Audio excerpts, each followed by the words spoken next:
Hi guys, can you switch on? Hi, very good morning everybody. It's nice to see a house full and people standing, but as retailers we don't like people to stand. There are a lot of seats in between. If some of you want to come in front, please do come. If you're a backbencher, there are some gifts for you when you sit in front. Sadashiv was actually telling you that the whole future group has adopted just-in-time technology. He was standing outside waiting for him to announce and he landed. Yeah, wonderful. Okay, just a little poll. How many of you are smart?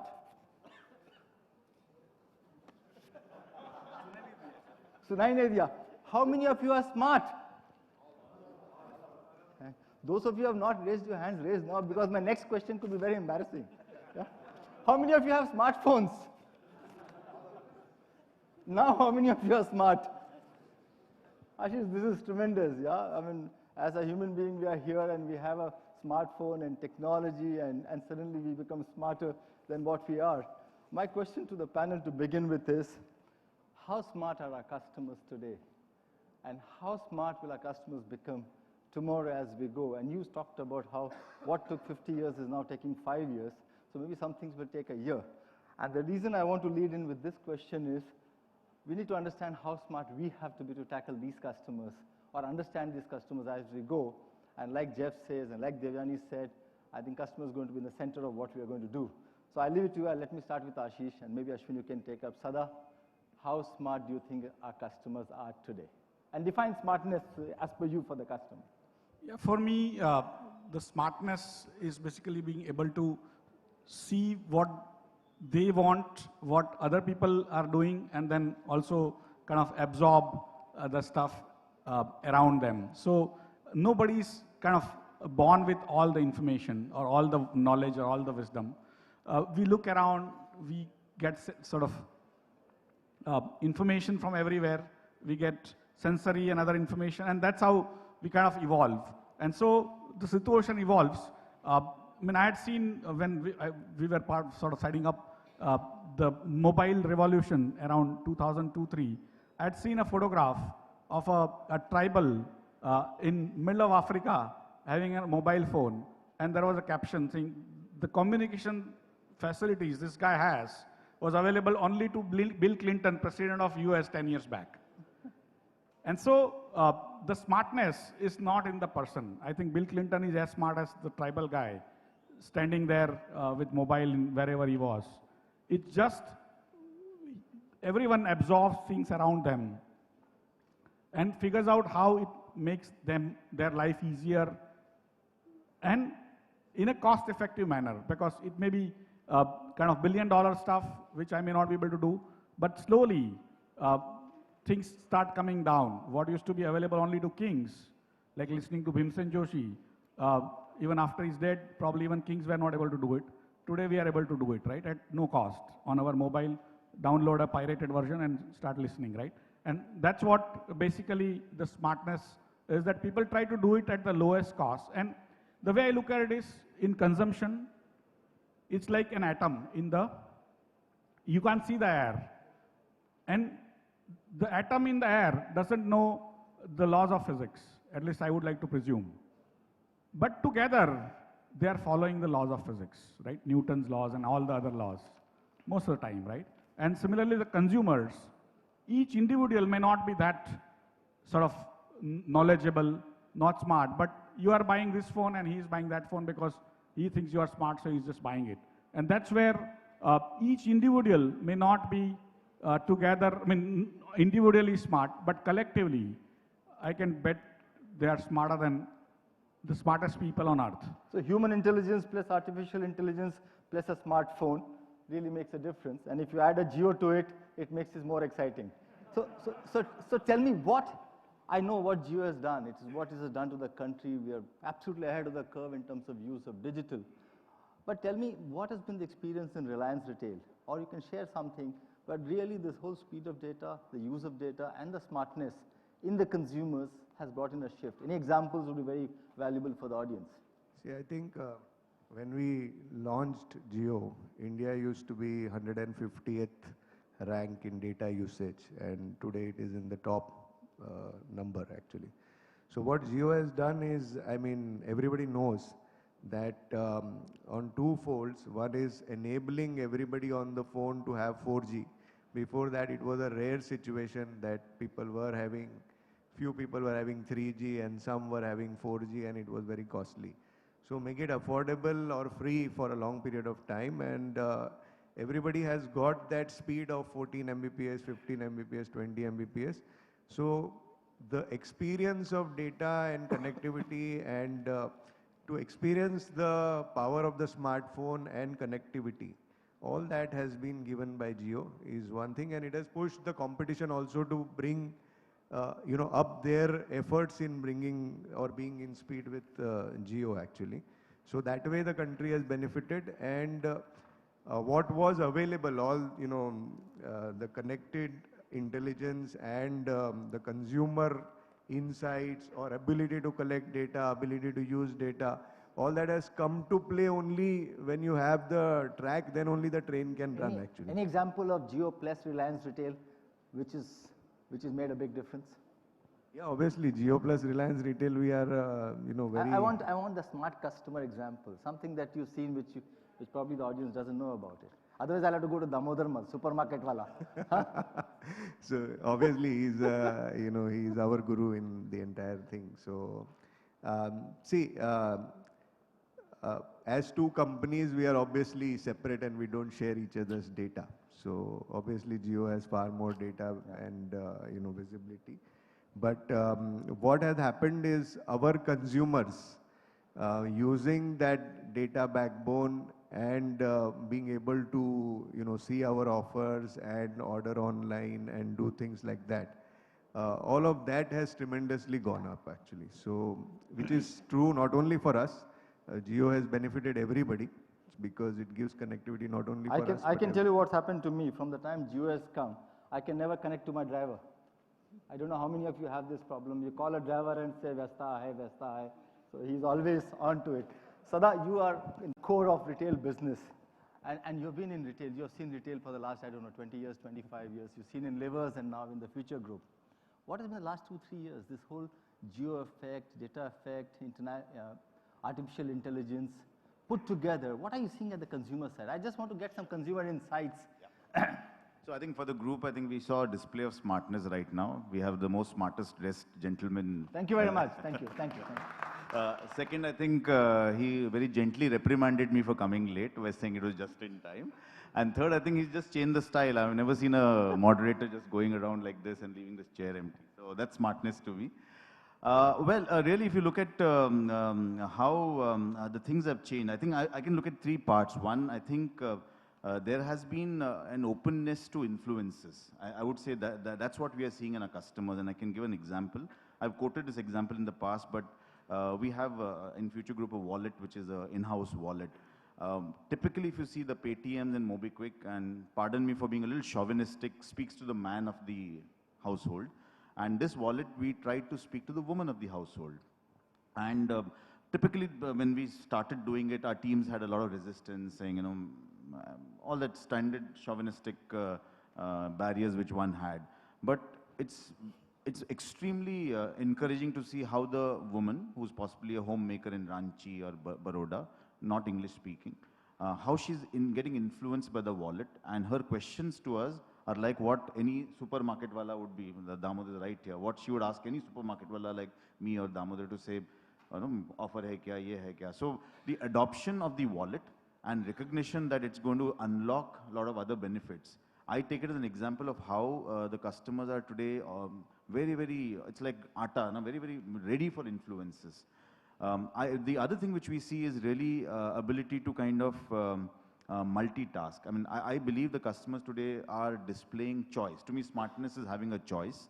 We may call it convenience, we may call it whatever. But frankly, when I look at it, especially from the fashion front, I see the customers having a choice to either browse or to check out. That itself to me is great smartness. And I think some of us as retailers have really used it to our advantage. Some of us are almost sitting on the fence saying, kitna choice hai? But frankly, I think having choices and deciding when to use it or when not to use it itself is smartness.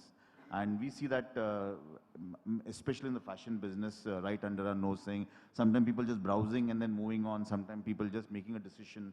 So to me, that's smartness. And the second thing which I told about ability to get influences readily. Two quick learning from here. Most of us recognize the woman at home is smarter than us, but when it comes to we being the marketeer, we somehow miss the whole women part of it in the consumer. And like you said, she's really smart and she's really taking a lot of decisions. What I saw was in use of technology by the consumer, being able to really consume the best as a combination, which is amazing, you know. I know as a golden member I get X points, but if I buy Y, I get X plus something.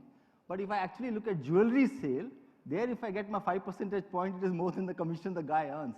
It's amazing as to how the consumer is using the intelligence and actually making some decision, and probably we are missing this. I think the great point is how do we really address the use of technology by the women and how actually we can make the best use in our retail business. I also want to go a step further. We always looked at intelligence for merchandise, product and consumer.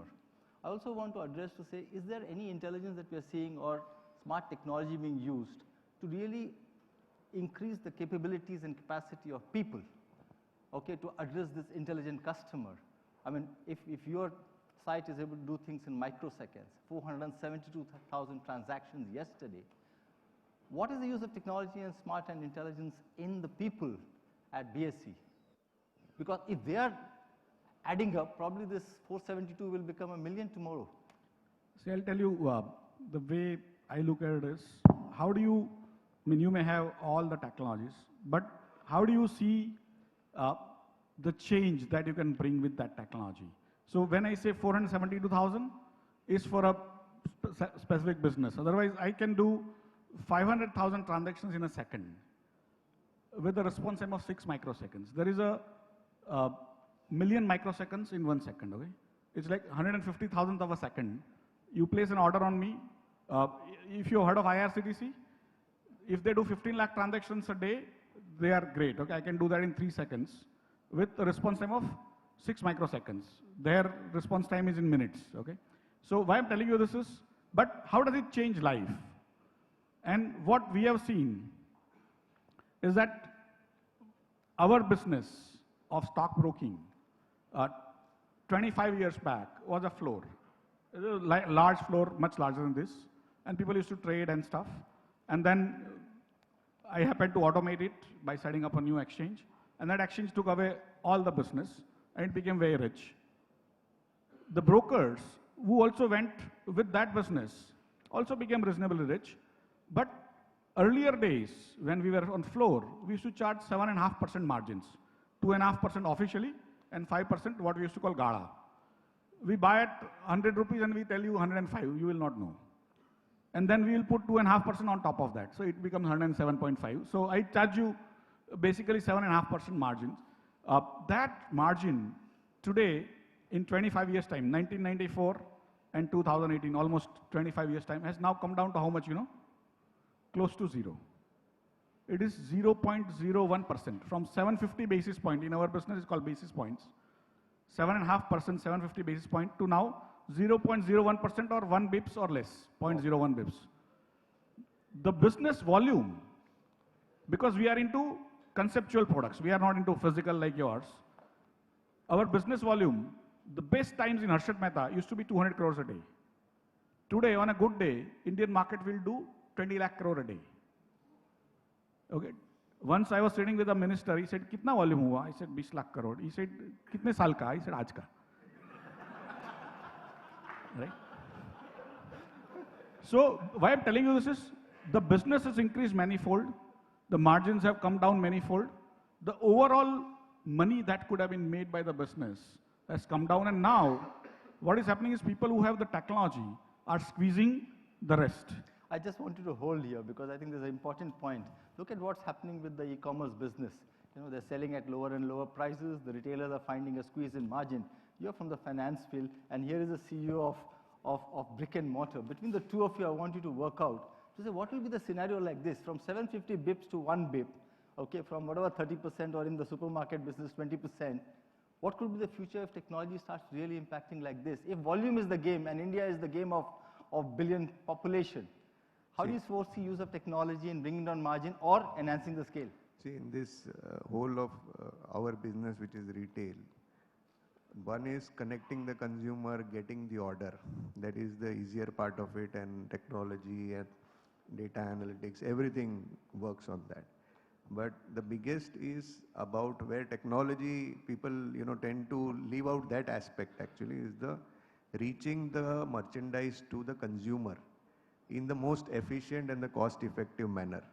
Getting order anybody can do actually. With connectivity being there, even a student today is able to make a website or an app where you can display the products and get an order. But the back end piece of it, which the whole ecosystem of managing efficiently a distribution system, automation in that, which is physical automation and technology, how efficiently machine to man material will be coming, or how on just in time you will manage the entire inventory and the last mile connectivity, the whole ecosystem of are there going to be feet on street, how you are connecting. Like for example, Uber has done an absolutely fantastic job. It is on somebody else's infrastructure and they are connecting. But can somebody build such an infrastructure that there will be feet on street who will get the order, or your own infrastructure? So this whole, the rest of the ecosystem with technology and connected intelligence around that actually, that will be extremely important to ensure that you are delivering in the lowest cost. Otherwise, one side you are giving discount, other side you are doing a great cost on delivering one order. So this is not going to be sustainable. So the success stories of those who are selling content or those who are on totally data subject. Facebook doesn't have to do anything. They just have to show data. Google doesn't have to do anything. Even in, of course, his business also, there is connecting the transactions and it is more of electronic. But for the retailers, the biggest challenge is to optimize the delivery cost actually and manage that ecosystem. So I think with e-commerce, one must not forget the physical aspect of it and the technology around optimizing that. So this physical aspect and digital aspect and supply chain, I know the whole future supply chain story. I just want you to connect that. I think what we're trying to understand is how will the smart technology, how the artificial intelligence, all the technology gamut, how will it really impact the customers and the organization with the employees? Because retail is still a long way to go. Absolutely. So I think I'll keep out the very elementary examples, but they're important. Yeah. Just the fact that people are now moving to credit cards and wallets. If you see the amount of, in a hypermarket scenario, the kind of time it saves for customers is humongous, but it is very elementary.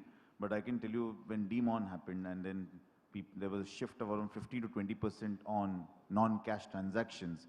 I think the people and stores were operating at a very different level of efficiency, but I'll park that aside as elementary. I think let me try and connect the dots on how technology is kind of trying to change the shape for us.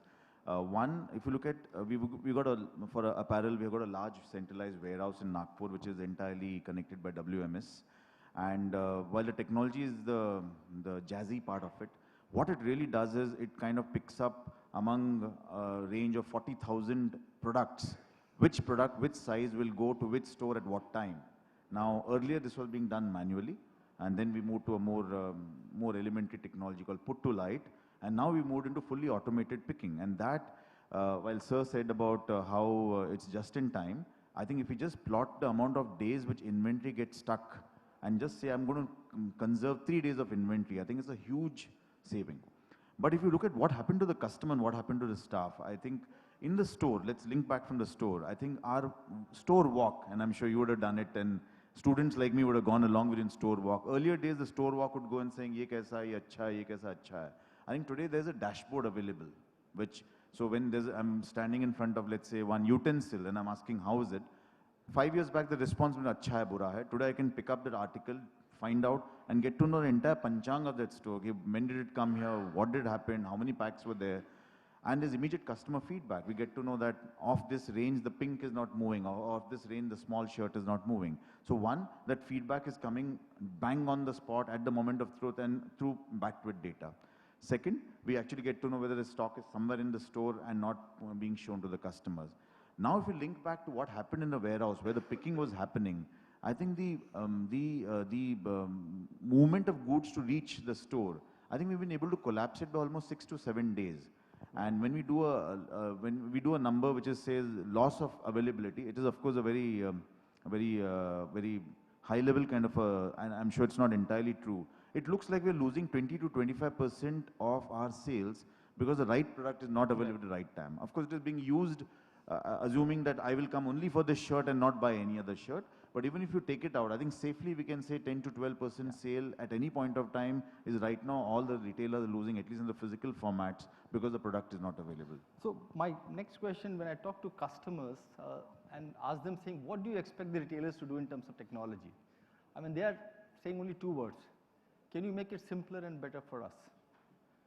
What could be simpler and better for the customer with the technology? I mean, now 6 microseconds or nanoseconds, I can't even understand that. What could be better? Where will you improve from here for a consumer? How will you make my life further simpler than this? So basically, I did not, you kind of stopped me at half the story. So let me tell you the other part of the story so you'll understand what it is. I deal with currently how many customers, you know? How many investors? 3 crore 92 lakhs 27,528 as of now. 3 crore 92 lakh 27,528. It is beyond what any other industry can imagine. So what happened is my basically my customers are my distributors, which are brokers.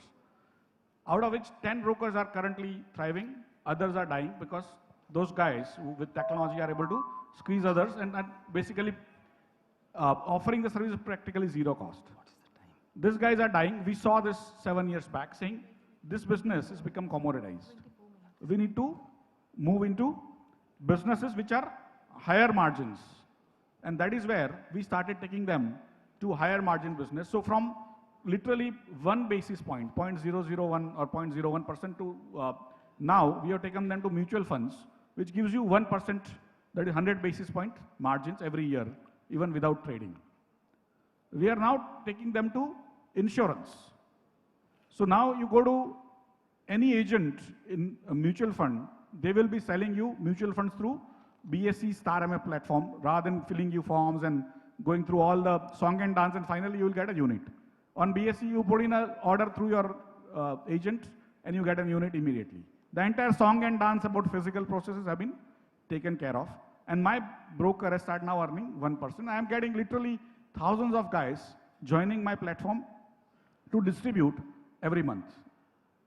Now I'm taking them to another high margin business that, okay, mutual fund has now come to a place where it will scale up. Now I want to create one more business. When this business becomes commoditized and the margins come down, how do I create a newer business which is even higher margin? So in insurance, you get 10% on the premium first. And every year you will keep on getting. So I'm again, after 10 years or 15 years, even insurance will start giving you very little margins. I'll have to create a way to sell refrigerators, which you are, or to sell clothes, which you are. I will be coming into your business. Probably you will be coming into my business. And for me, first, if I don't take care of my channels, my business, consumers are asking for an experience, right? And that's why he doesn't want anything simple. If it is cheaper, Indian consumer will go miles in complexity. Don't worry about it. Give him cheap products, and that will expect you to reduce your cost like mad. Your source stuff, good stuff, at the lowest cost. And those for me are the stuff, otherwise in the name of consumer, we are actually killing the consumers. Wow, give it cheaper, cheaper. I don't know how much more cheaper than what we are currently selling. Before I go back to the panelist, if anybody here in the last 1 year has used technology and it has given substantial benefit, which means you doubled your sales or tripled your margins or your profits have gone 5 times, just keep that story. I want to pick one story from the audience. Anybody has that kind of a story, which is a short story, I would love to hear from that.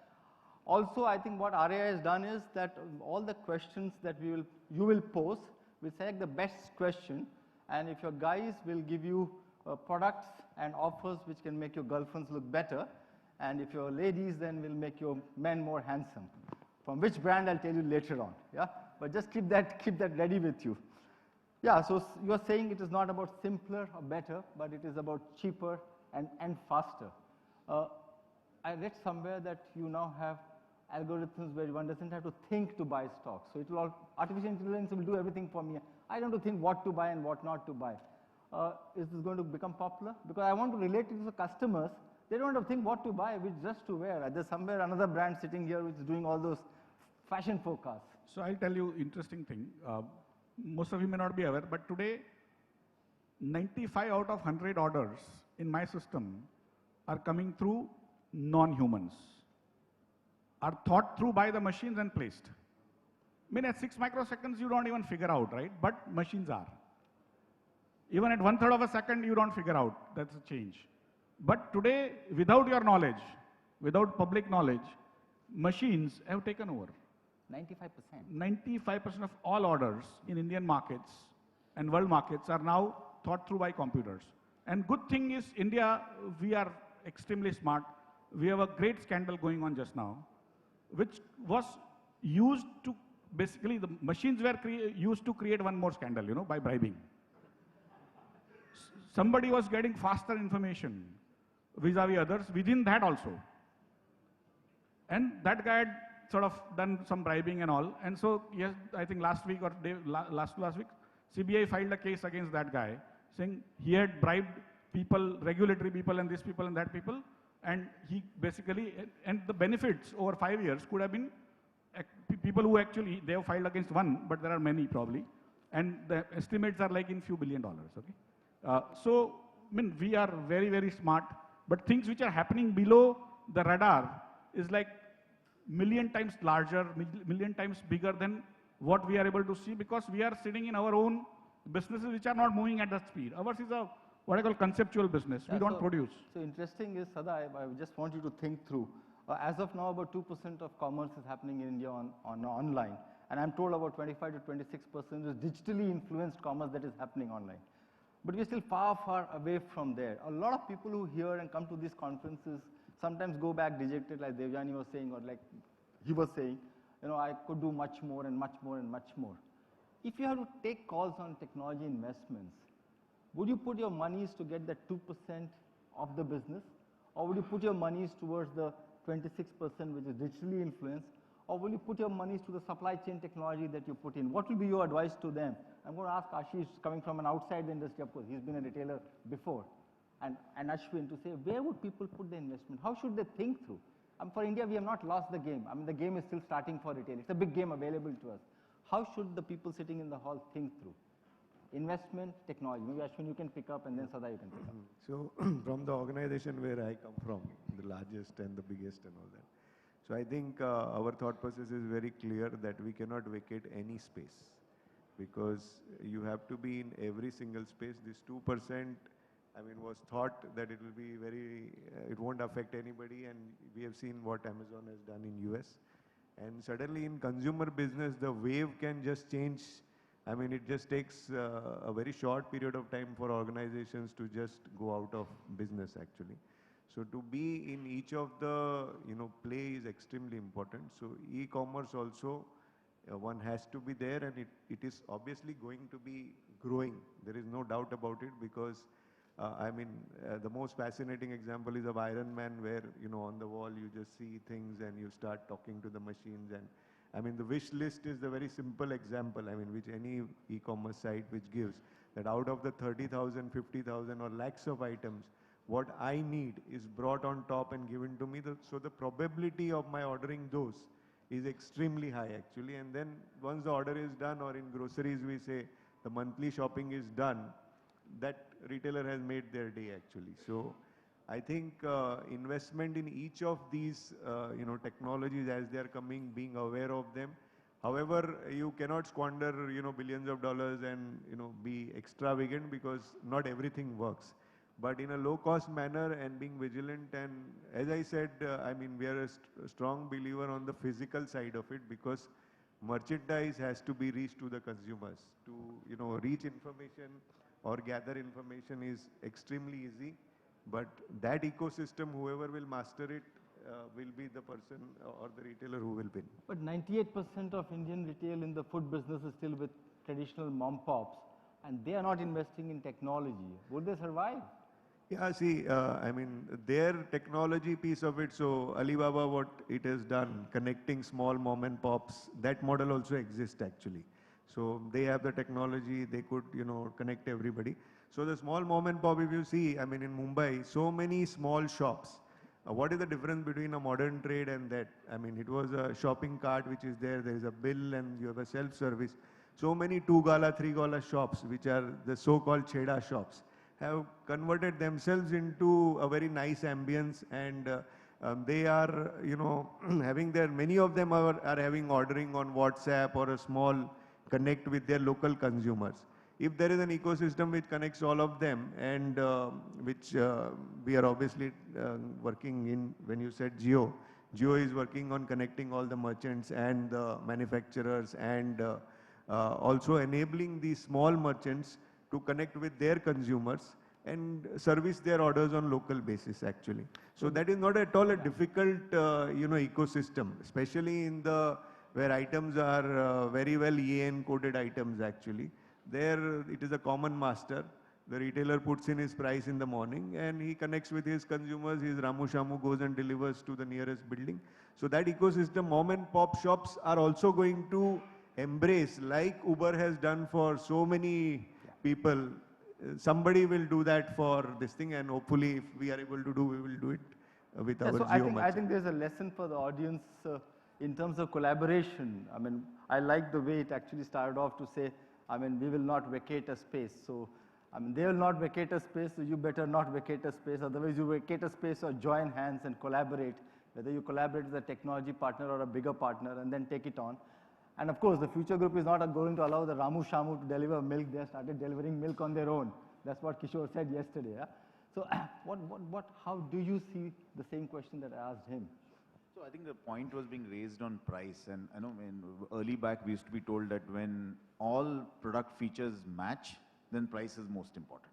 Until then, price is important, but when all product features match between two offerings, I think we're in a similar situation where when all experiences match, then convenience becomes important. I think there's no doubt in my mind that some of the players whom we are referring to in the retail space have really upped the conveniences, and one should recognize it. I think there was a lag. Some of us were a little, had inertia in some of the places. We're kind of covering it up and making sure that the conveniences are never compromised. I think we've, if you look at billing, I think in Big Bazaar as a format, we've gone ahead and put mobile checkouts, and we've also done something known as where you can book your billing slot on the web, come to us and we'll give you that slot. So we've done those two innovations which are really to make sure that convenience are taken care of. But what I genuinely believe is after that, really the experience is something which all of us have to go back and reflect. I mean, I dread to see a world where, all of us will be beginning and finishing our interaction with the mobile, and that's about it. I think there will be that evening flirting trip happening, there will be that window shopping trip happening, and all that stuff will keep happening. So I think the role of technology, as I see, other than making sure that we kind of raise the conveniences, I think is really to make sure that our experiences come alive. Now, whether it's in form of personalizing the offerings, whether in terms of personalizing the merchandise, I think technology can play a very large role. I think we are trying to use it immensely with the data which we're capturing. And hence, I think it's a good mix. To your question, I don't think there's a choice today. I think it depends on the life stage of the organization. For us, even today, I believe a lot of investment are still going to go on the supply chain, because finally the product has to reach at the right time. That doesn't mean when we are all simultaneously investing in the building, maybe we're a bit slow on the 2% acquisition, but for that we're collaborating. So we are on the Amazon platform as Big Bazaar. We are collaborating with Paytm in their malls. So I think we are collaborating till we get a better hold on that stuff as well. Ashish, there's a question which Sada asked me when I sent a mail, and I thought it was a very, very nice question. It's not about you using technology, but how do you encourage and make your whole ecosystem use? I want you to reflect it from a retailer's point of view. I mean, even today, if you look at it, maybe 70 to 80% of our suppliers are from MSMEs, okay, or people not at the technology that probably the retailer is. How do you bring an inclusion across the ecosystem to really upgrade the whole technology delivery to the consumer? I may have the fastest POS, I may have the best technology, but my supplier is not able to connect to me, he is not able to deliver to me because he is an MSME, and we deal with huge number of MSMEs. What will be your advice? How do you see that whole ecosystem? See, basically, as I said in my speech also, I play non-linear games. I don't play linear games. What you talk about is pretty much linear. And how do you go from linear to non-linear? How do you visualize the non-linearity in your technology, in your business?